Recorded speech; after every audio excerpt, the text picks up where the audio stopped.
प्यारे बच्चों, मैं अहमद तंजीम MSI इंटर कॉलेज गोरखपुर से आज आपके समक्ष कक्षा 11 विषय जीव विज्ञान का अध्याय 15 जो कि पादप वृद्धि एवं परिवर्धन है का भाग 1 लेकर प्रस्तुत हुआ हूँ।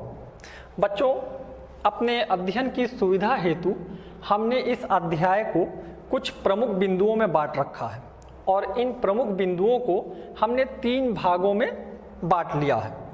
आज का जो हमारा वीडियो है, जो पार्ट है, वो भाग 1 है, जिसमें हम वृद्धि के बारे में जानेंगे।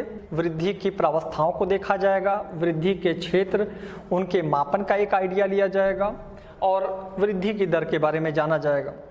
इसके बाद हम विभेदन, निर्विभेदन तथा पुनर्विभेदन के बारे में जानेंगे और इनके बीच के अंतर को स्पष्ट करेंगे।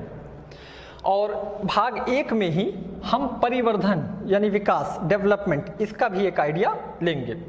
बच्चों, जब आपका भाग 2 आएगा तो भाग 2 में आप पादप वृद्धि नियामकों के बारे में पढ़ेंगे, यानी वे पदार्थ जो पादपों की वृद्धि को कंट्रोल करते हैं, रेगुलेट करते हैं। और भाग 3 में कुछ बहुत ही इंटरेस्टिंग टॉपिक जो फोटोपीरियोडिज्म और वर्नलाइजेशन, इसका एक आइडिया लिया जाएगा। और साथ ही भाग 3 में ही हम सीड डोरमेंसी यानी बीज प्रसुप्ति, इसको भी पढ़ेंगे। तो बच्चों, आज का ये भाग 1 शुरू करते हैं। सबसे पहले बात करते हैं वृद्धि या ग्रोथ की। ग्रोथ, वृद्धि किसी कोशिका, अंग या जीव के आकार या आकार में या आयतन में होने वाले स्थायी व अपरिवर्तनीय परिवर्तन, जिसके कारण उसके शुष्क भार में वृद्धि हो जाती है, बढ़ जाता है, इसको ग्रोथ कहा जाता है।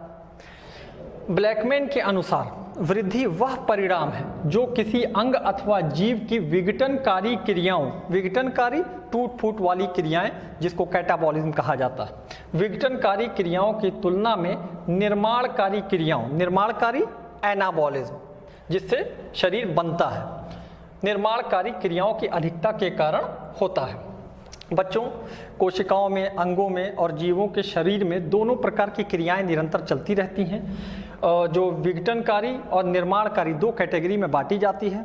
जब निर्माणकारी क्रियाएं अधिक होंगी और विघटनकारी क्रियाएं कम होंगी तो ऐसे में जो परिणाम आएगा उसी परिणाम को वृद्धि कहा जाता है।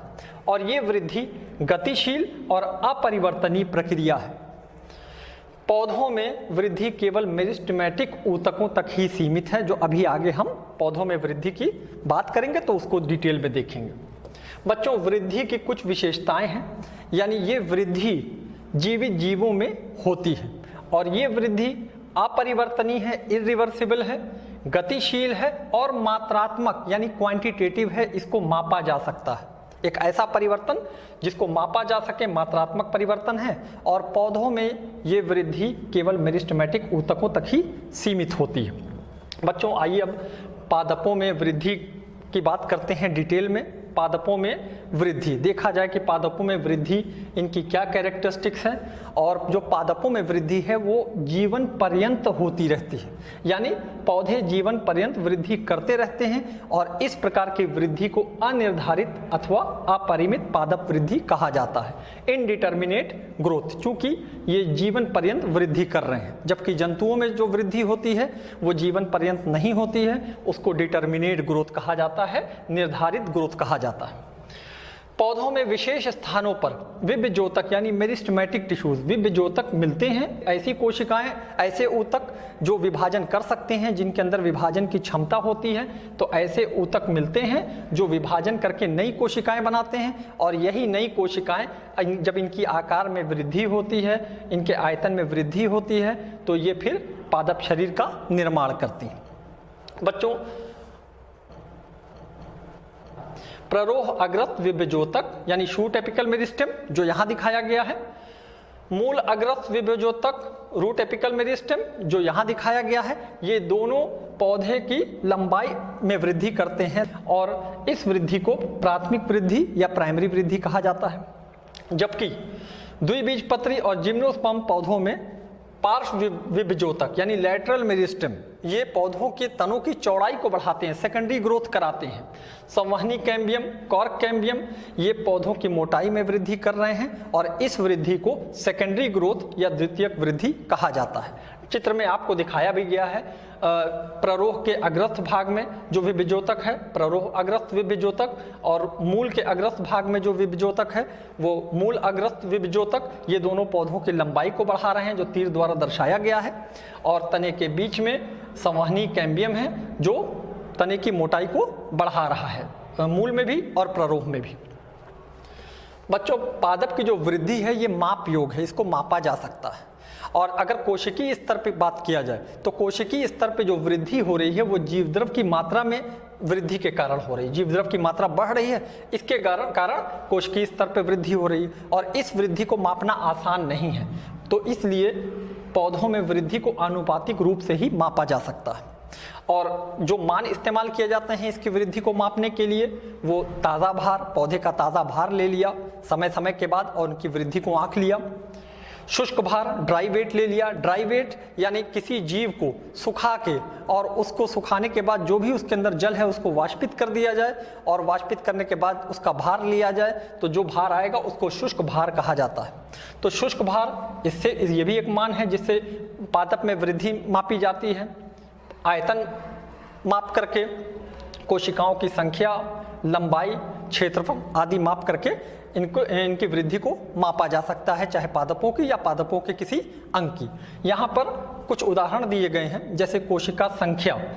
कोशिका संख्या को अगर लिया जाए मान के रूप में तो मक्के के मूल शिखाग्र में 17,500 कोशिकाएं प्रति घंटा निर्मित होती हैं। और अगर मान को कोशिका आकार लिया जाए तो तरबूज की कोशिकाओं के आकार में प्रति घंटे 3,50,000 गुना वृद्धि होती है।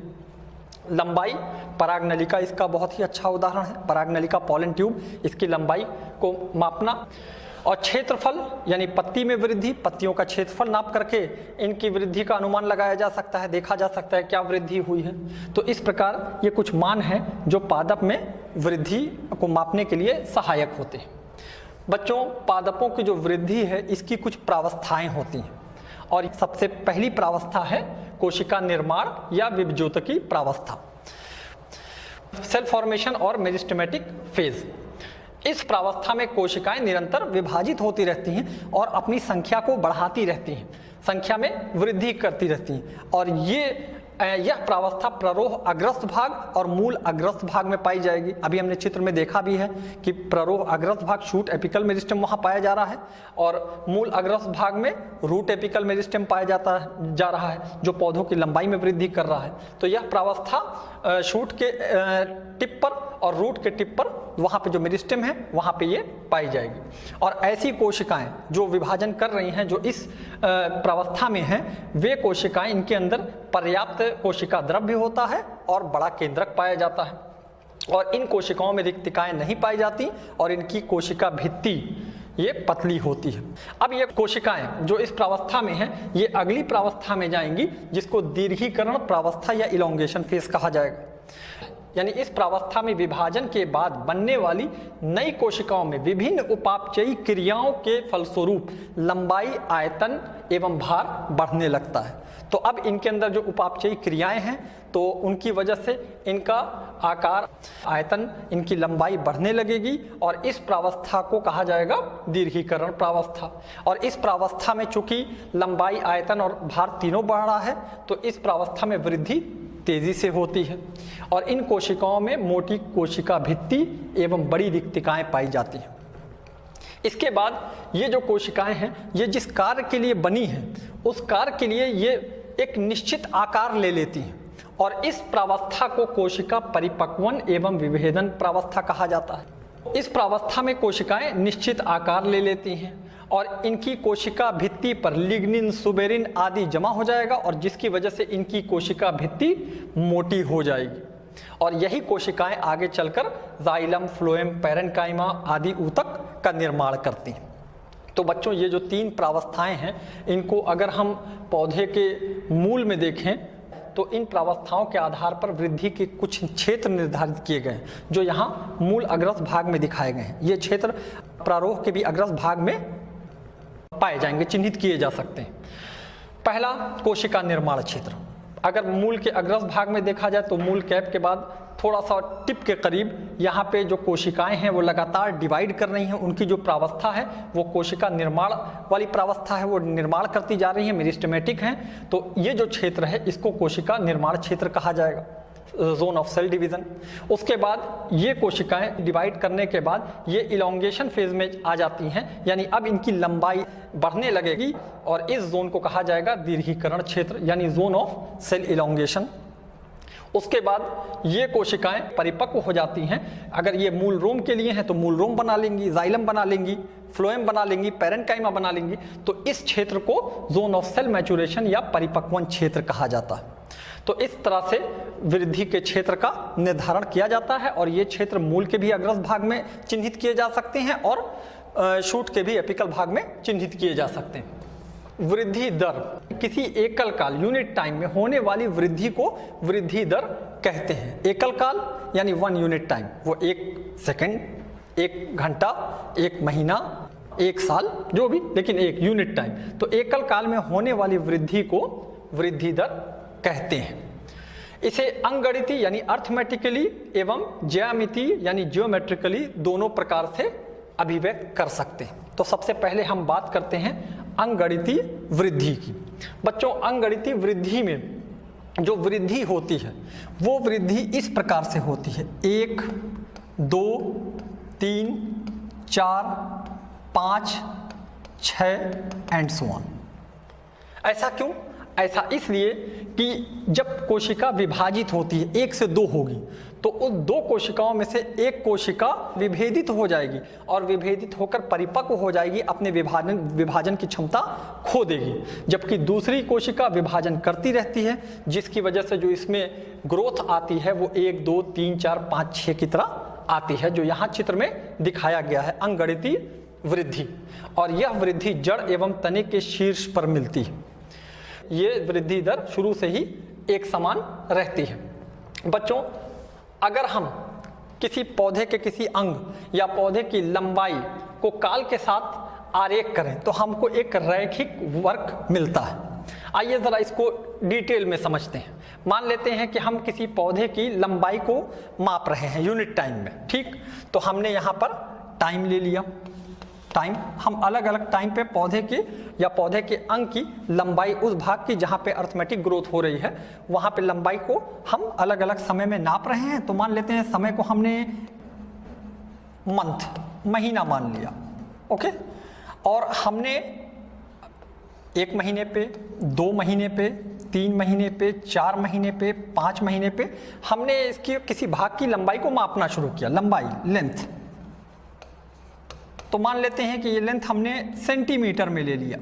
यूनिट मीटर में भी हो सकता है, अंक के हिसाब से, मीटर में, सेंटीमीटर में। तो यहाँ हम एक उदाहरण ले रहे हैं। हमने मान लीजिए इसकी लंबाई सेंटीमीटर में मापना शुरू किया।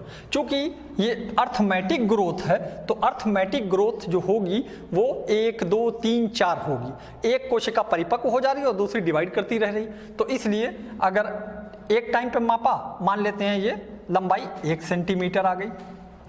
2 महीने बाद मापा तो 2 सेंटीमीटर अर्थमेटिक ग्रोथ।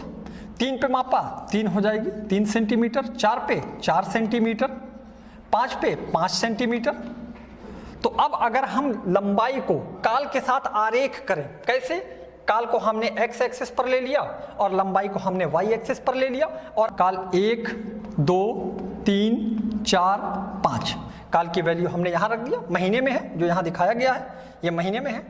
और लंबाई 1, 2, 3, 4, 5 लंबाई किस में? लंबाई सेंटीमीटर में हमने लिया है, वो पौधे के अंग के हिसाब से। सेंटीमीटर अगर छोटा है तो सेंटीमीटर, बड़ा अंग है तो मीटर में उसकी वृद्धि को नापेंगे या और कोई यूनिट इस्तेमाल करेंगे। तो अब हमने देखा कि 1 महीने में इसकी लंबाई 1 सेंटीमीटर, यानी कि एक काल में इसकी लंबाई 1 सेंटीमीटर। 2 काल में लंबाई 2 सेंटीमीटर, ये पॉइंट आ गया। 3 काल में इसकी लंबाई 3 सेंटीमीटर।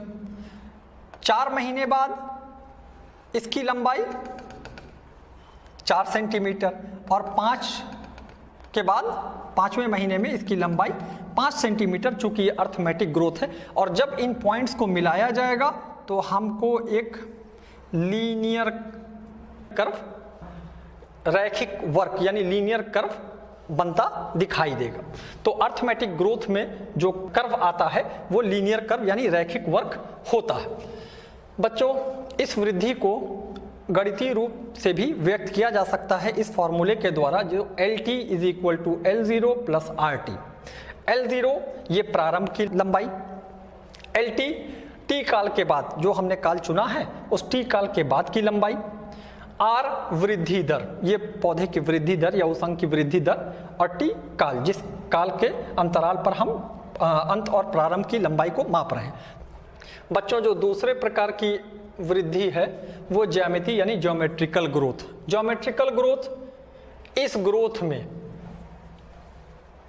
1, 2, 4, 8, 16, 32 इस प्रकार से होती है। ऐसा क्यों है? क्योंकि इसमें जितनी भी संतति कोशिकाएं हैं, जो भी संतति कोशिकाएं विभाजन के बाद बनेंगी वो सभी विभाजित होंगी, सब डिवाइड करेंगी। यानी 1 से 2 कोशिका बनी, फिर दोनों कोशिकाएं डिवाइड करके 2 से 4 हो जाएंगी, 4 से 8, 8 से 16, 16 से 32। तो इस प्रकार की वृद्धि में प्रत्येक कोशिका विभाजन करती है। जितनी भी संतति कोशिकाएं हैं विभाजन करेंगी तथा फिर सभी संतति कोशिकाएं वृद्धि करके विभाजन करती हैं। यहाँ चित्र में दर्शाया भी गया है कि कोशिकाएं विभाजित हो रही हैं और जितनी भी संतति कोशिकाएं हैं वो फिर विभाजित हो रही हैं। तो इसकी वजह से जो ग्रोथ पैटर्न आएगा, जो इसको ज्योमेट्रिकल ग्रोथ कहा जाएगा, जो कि 2, 4, 8, 16, 32 की तरह से है। बच्चों, अगर हम पौधे के किसी अंग का भार या आकार, उसको अगर हम काल के साथ आरेख करें तो हमको सिग्मॉइड कर्व मिलता है, सिग्मा के आकार का कर्व मिलता है। ऐसा क्यों है? क्योंकि ये ज्योमेट्रिकल ग्रोथ है। ज्योमेट्रिकल ग्रोथ यानी अगर हम पौधे के मान लीजिए भार को ले लेते हैं, भार को, तो भार को चूंकि ये ज्योमेट्रिकल ग्रोथ है तो इसमें मान लेते हैं भार पहले 1 ग्राम है, इसके बाद 2 ग्राम, 2 से फिर सीधे 4, क्योंकि सभी संतति कोशिकाएं डिवाइड हो रही हैं, 4 से फिर 8, क्योंकि सभी संतति कोशिकाएं डिवाइड हो रही, भार बढ़ता जा रहा है।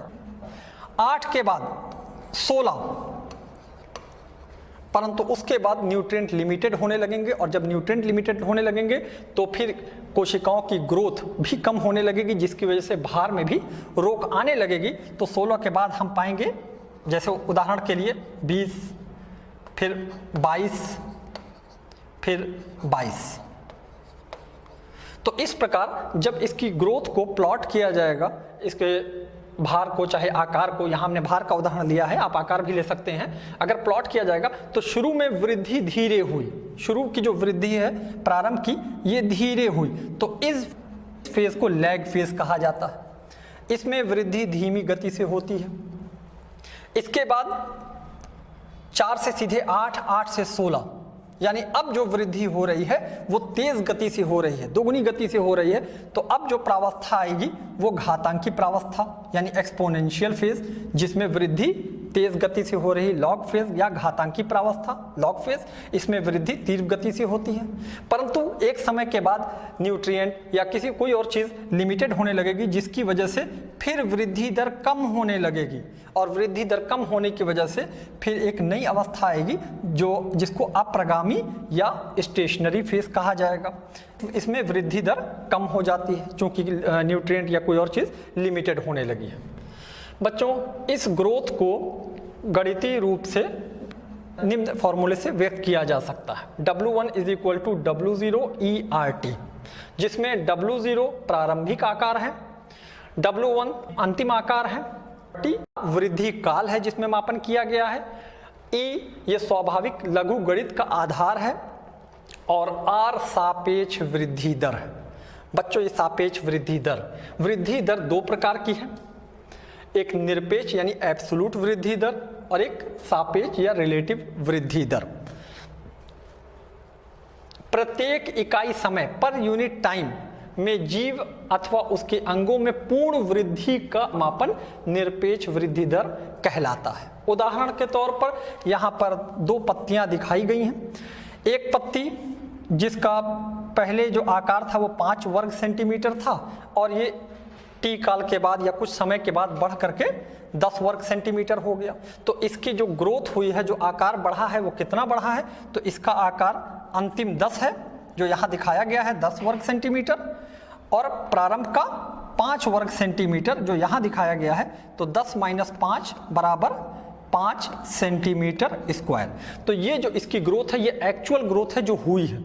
इसी प्रकार अगर दूसरी पत्ती में देखा जाए तो दूसरी पत्ती में अंतिम इसका जो आकार है वो 55 वर्ग सेंटीमीटर है और प्रारंभ का जो आकार है वो 50 वर्ग सेंटीमीटर है।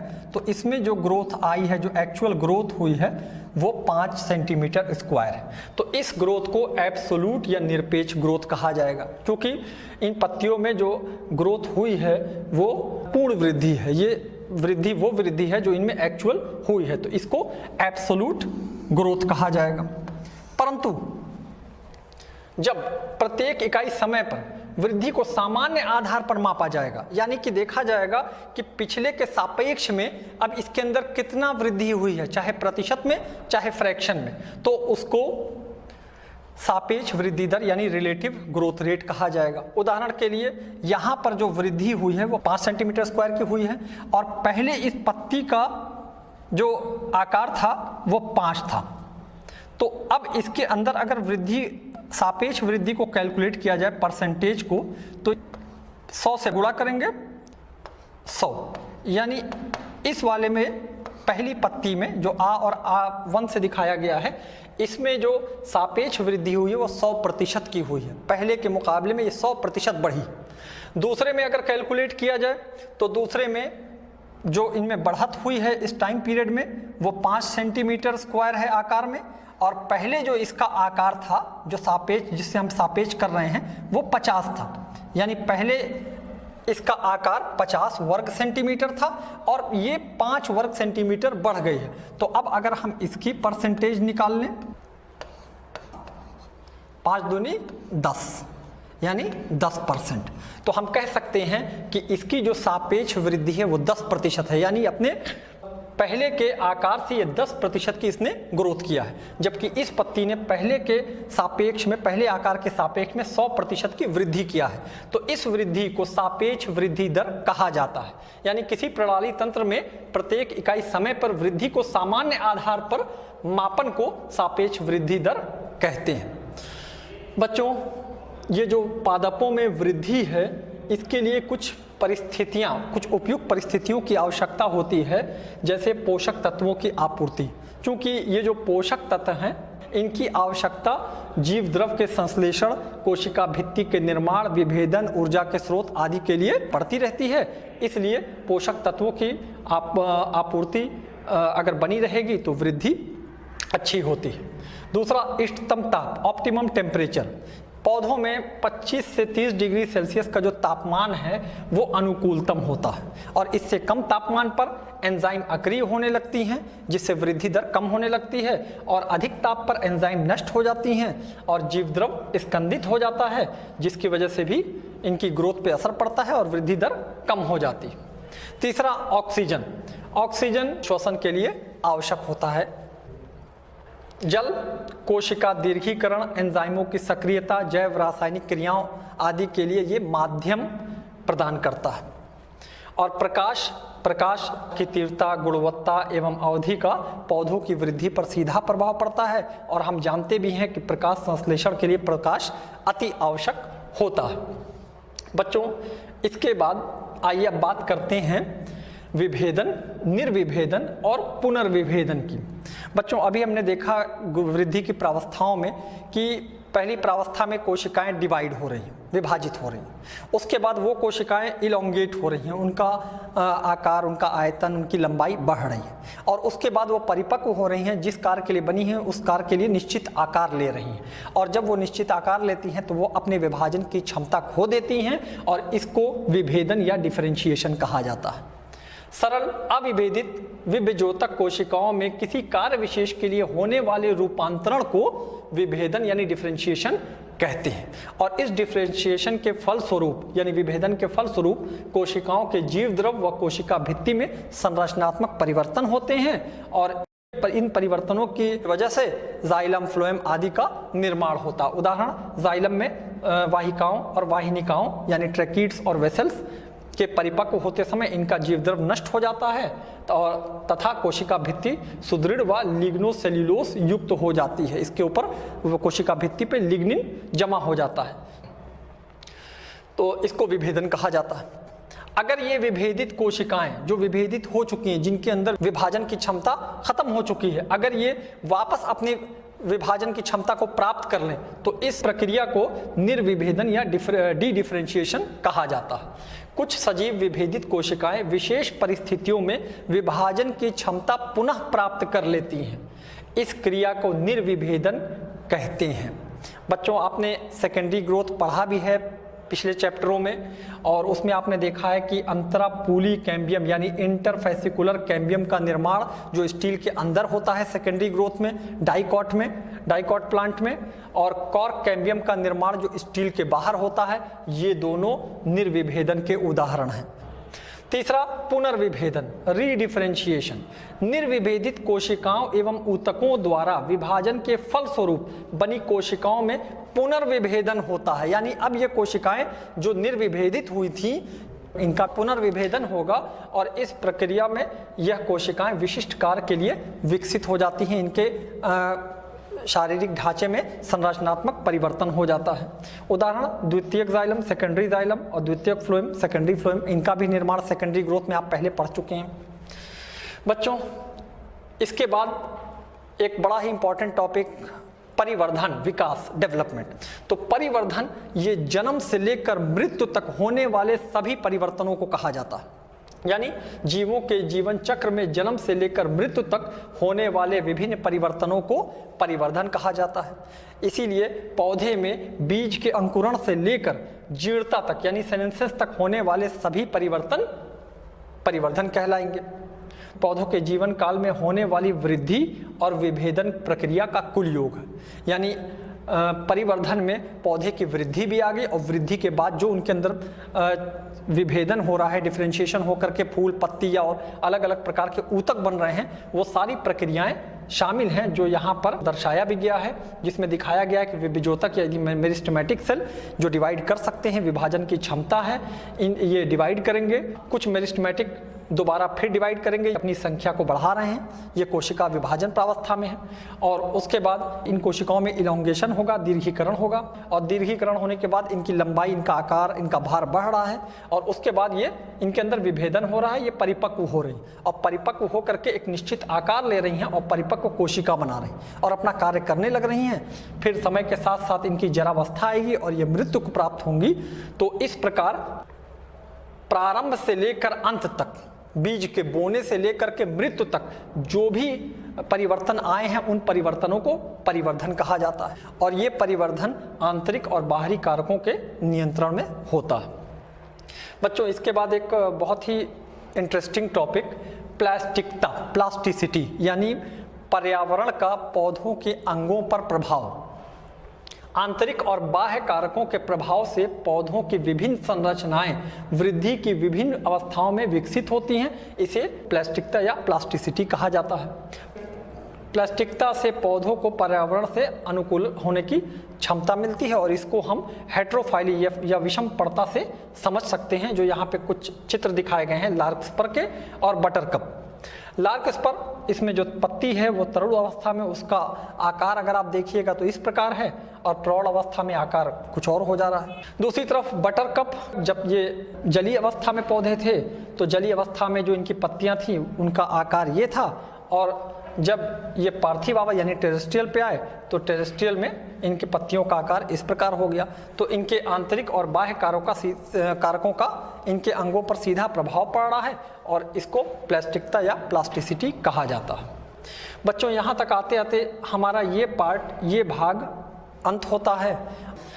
अब मैं आपको अभ्यास कार्य दे रहा हूँ, आप इन प्रश्नों को कीजिए। अगर आप इसको कर लेते हैं इसका मतलब आपको ये पार्ट समझ में आ गया है, और अगर आप इसको नहीं कर पाते हैं तो आप दोबारा इस वीडियो को देखिएगा, इस भाग को देखिएगा।